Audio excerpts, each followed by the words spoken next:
The engine started to rev up, and I looked into the eyes of my friend Anna, and I just saw the look of sheer terror. And I just figured at that point, this is it. I'm going to die.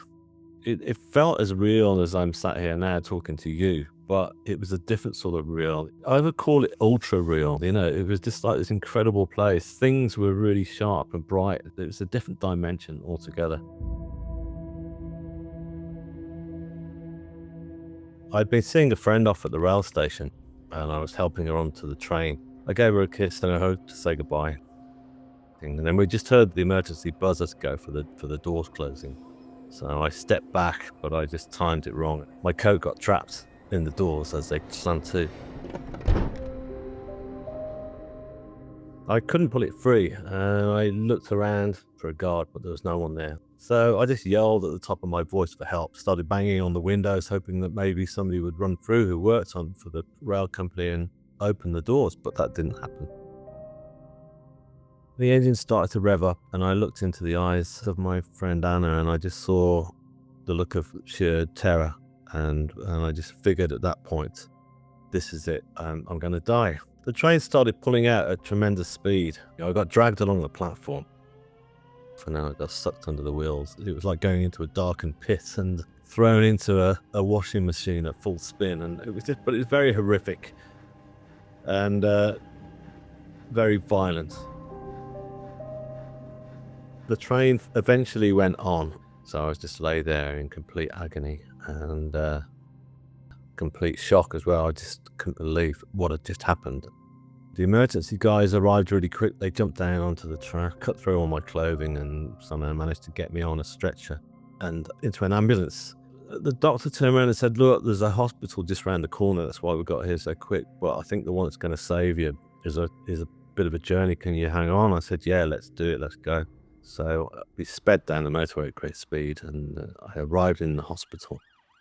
I remember seeing in the emergency department, there was like a big sort of circle of guys all waiting for me, like, surgeons and consultants, nurses, doctors. And so there was a lot of frantic stuff going on when I arrived. I was just lying there, and I could see that they were pretty frightened about what was going on. So that was pretty scary for me. I didn't even know whether I was going to survive this, because my left arm had been severed. I knew that much, and I was losing a lot of blood.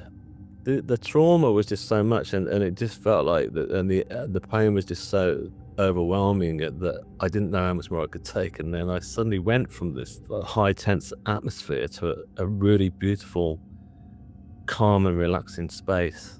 Felt like a darkened room, but I wasn't laid on the hospital trolley anymore. I looked around me. I realized that I was laid on like a huge slate rock. It was almost like a huge medieval altar, if you like, but it felt comfortable to lie on, despite the fact that I was no longer clothed. I felt comfortable laying on this thing. I looked around me, and there were these pulsating colors that were like orbs of light that were slowly flashing around me, and that kept me calm. I figured at that point that I hadn't survived and that I was dead, but I didn't fight it. I didn't reject it and try and say, no, I'm not ready to go. I looked down to check my body, because I'd seen how ripped up it had been from the accident, and everything was fixed. It was back in place. There wasn't even a single scratch or bruise, and I was covered in this blue sheet. It was like a satin or silk sort of texture to it, and it felt really relaxing and calming to have this sheet over me, and the light that was coming off it was like there was a white bright light was reflecting onto this sheet, and this was coming from 3 grids of white light that were above me that had been closing in on me. Light that was coming from these grids was just so intense and beautiful to look at. It felt like it was healing me, like it was a healing light. And then I felt the presence of somebody near me, just at the head of my feet. There was this beautiful androgynous being, not neither male nor female in form, wearing just like a very contemporary black t-shirt, very similar to what you're wearing now. There was nothing too ethereal about it or anything, and that I found quite interesting, because I already figured that I'd moved on. I thought this is obviously the place we all go to. Being had this expression on their face that was so, it's like I'd known this person all my life and beyond. But I felt safe as well. I felt that I was being protected by this being. And I remember closing my eyes for a while. Then I sensed again that there was more people, so I opened my eyes again, and there was two female forms that appeared either side of me. The girl to my right was kind of white, Caucasian, sort of, I guess, quite European looking, and the girl to my left was more Asian Indian, American Indian. But they both had their hands like slowly sort of like hovering over my body, as if they were healing me, almost like I've never had Reiki healing, but I've seen what it looks like, and I thought that's quite similar to it. The energy that was coming from their hands was just really quite powerful. It felt like an energy of love. It was just like all the feelings of love that I'd had throughout my life, whether it had been through my mother, my father, my brother, sister, pet cat, or lover, or all those different feelings of love, all kind of condensed into their hands, and it was just great. I didn't actually feel like they were healing my body. I felt like they were healing my soul, and I felt like they were healing all the hurt and the shame and guilt that I've been carrying. It's like all the layers have been literally peeled off me. I figured that I was being prepared for something. I figured that this is like I'm going on somewhere, and I don't know where, and they're preparing me for this.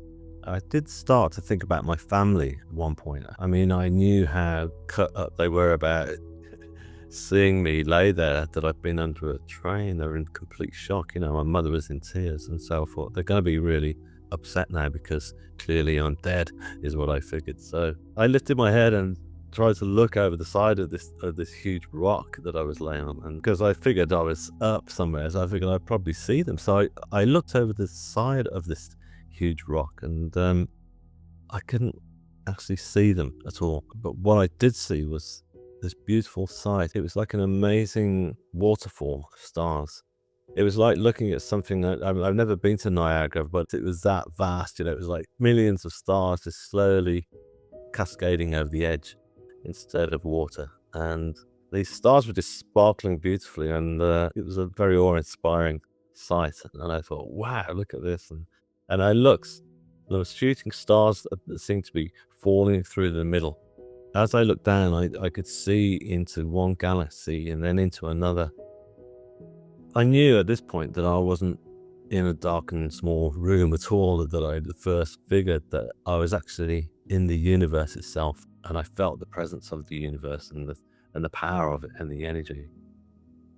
So as I turned back over, I remember laying there. I felt another presence, but this wasn't really like the presence of people. This was something else. All the energy that I was talking about, the healing energy of love, was now turned up. It was like somebody had turned the dial up hugely, and just ahead of me was this tunnel of white light. It was amazing. It was just coming towards me, and there was this powerful energy coming from the middle. Again, it was the same white light that I'd seen above me, but it was huge. The tunnel was surrounded by these flames that were slowly like circulating around the edge of the actual light itself, which normally would be quite sort of terrifying to look at because it was pretty huge. But for me, it was just, again, I got no sense of worry. I just knew straight away that this was the source of all creation that I was looking at. This was God, this is where it all comes from. It felt like every part of my body was just vibrating from this energy of love that was coming from it. I remember I had this huge grin on my face because I was just loving the whole experience and the whole journey, that I suddenly got thrust straight back into my body, and I was back crashing down into earth, and I was back in the hospital. Straight away, I thought to myself, what is my quest? Why have they sent me back? What is my mission? Because I really wanted to honor it and follow it through, because it was just a beautiful thing that had happened. And I realized, obviously, that my quest was to sort of try and convey what had happened to me, and that there is an afterlife, and that the soul lives on through creativity, through my art and my music, and now the book. Initially, I was going for spiritual healing. I'd found the spiritualist church because I wanted to talk about it once I'd had the near-death experience. I knew nothing about it. I thought, not arrogantly, but I thought I was the only person it had happened to, And so I thought how am I gonna explain this to the world, you know? So, I found a spiritualist church, and of course, when I went in there, they told me, they said, "Yeah, you've had a near-death experience," you know? I was pretty banged up at the time from the accident, and they said, "Look, we do spiritual healing if you'd like to come along." I said, "Yes," I did. And throughout those healing sessions, some of the healers, that were working on me would, give me clairvoyant messages, just very simple ones at the end, you know? And they started saying that I was going to be writing a piece of music about what had happened. And I figured it was going to be like a 3-minute song, like a pop song or whatever, because that's all I ever knew.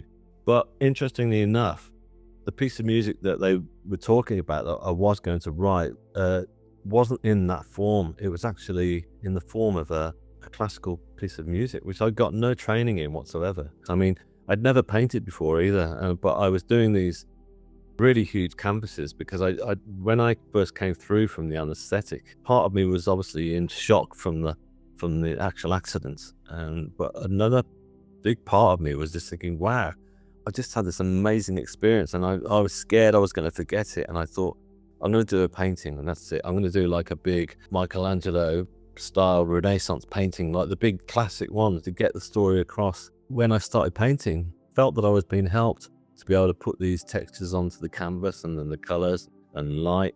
Lots of happy accidents would happen. So the two came together, you know, with an awful lot of help, and still do. I mean, I still write music now and get commissioned for both that and my art, and I still get lots of tuition.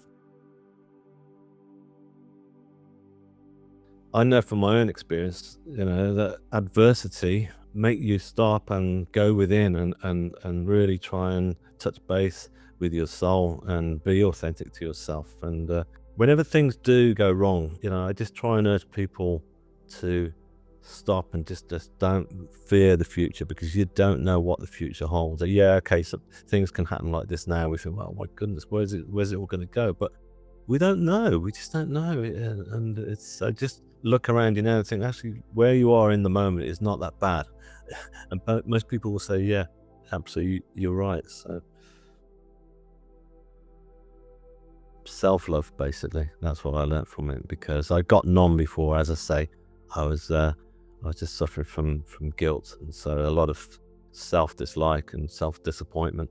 Whereas all that love, that unconditional love as well that I was receiving, that love helped me to stop and give myself an incredible amount of confidence for the first time in my life to say, okay, I'm going to do a painting. Okay, I'm going to write a symphony. Why not? You know, I think it's within us all, basically, you know, that what I had was the gifts of this self-love and self-worth, and it gave me self-confidence to be able to do all these things.